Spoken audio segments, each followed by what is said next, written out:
أشرقت نفسي بنور من فؤادي. السلام علیکم ورحمۃ اللہ وبرکاتہ۔ ریڈیو HRDF میں آپ کا استقبال ہے۔ چیلنج: وَإِن كُنتُمْ فِي رَيْبٍ مِّمَّا نَزَّلْنَا عَلَىٰ عَبْدِنَا فَأْتُوا بِسُورَةٍ مِّن مِّثْلِهِ وَادْعُوا شُهَدَاءَكُم مِّن دُونِ اللَّهِ إِن كُنتُمْ صَادِقِينَ فَإِن لَّمْ تَفْعَلُوا وَلَن تَفْعَلُوا فَاتَّقُوا النَّارَ الَّتِي وَقُودُهَا النَّاسُ وَالْحِجَارَةُ أُعِدَّتْ لِلْكَافِرِينَ۔ ہم نے جو کچھ اپنے بندے پر اتارا ہے اس میں اگر تمہیں شک ہو اور تم سچے ہو تو اس جیسی ایک صورت تو بنا لاؤ۔ تمہیں اختیار ہے کہ اللہ تعالیٰ کے سوا اپنے مددگاروں کو بھی اپنے ساتھ لے لو۔ پس اگر تم نے نہ کیا اور تم ہرگز نہیں کر سکتے تو اسے سچا مان کر اس آگ سے بچو جس کا ایندھن انسان اور پتھر ہیں، جو کافروں کے لیے تیار کی گئی ہے۔ البقرہ۔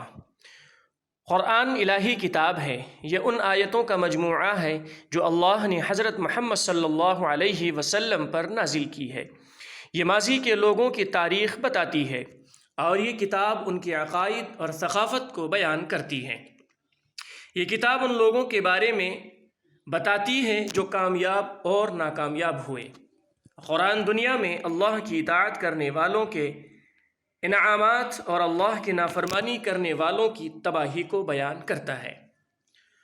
قرآن کا راستہ لوگوں کو سیدھی راہ دکھاتا ہے اور ان کی دلی بیماریوں کا علاج ہے، لیکن کچھ لوگ قرآن کی الوہیت یا انفرادیت کو قبول کرنے کے لیے تیار نہیں ہیں۔